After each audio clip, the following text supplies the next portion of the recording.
There's this psycho-spiritual framework by a guy named Rondelle called the science of man.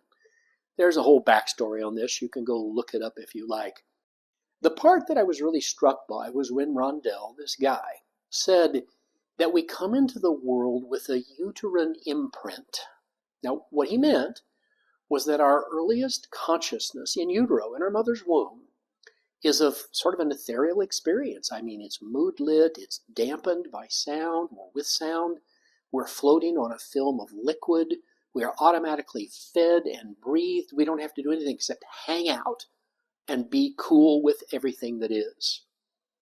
So our earliest sensory impression is of this kind of hanging out place.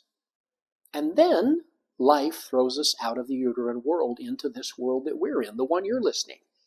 But we come into it and carry with us forever this idea that the way things are supposed to be is peaceful and easy and calm and cool and perfectly, that we don't even have to breathe or work for anything. Well, obviously, that's a direct conflict with the way this material world exists. And yet still we have this imprint of how it's supposed to be easy street, as it were. No wonder we seek out leisure. No wonder we seek out things that make us feel comfortable. It's built in from the original design. Now, that doesn't mean it's realistic. Many of you, I'm sure, know that you're going to run into stress and conflict and friction, and that's the nature of the world.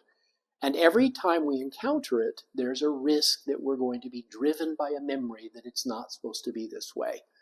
That puts us fundamentally at odds with life, which is the source of a lot of conflict. Interestingly enough, the research shows that the stress of living is only negative if we perceive it negatively.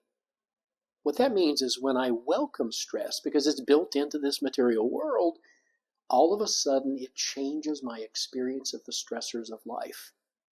Now, one funny part about this whole idea of the uterine imprint, isn't it funny that so many of us think that we're going to get to a future state, either some retired state, some relaxed state, sometime when we're no longer stressed.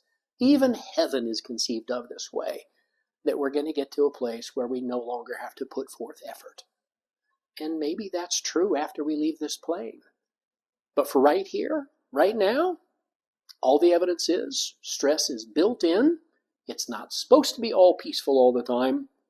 And the better we realize that, the better we'll experience that.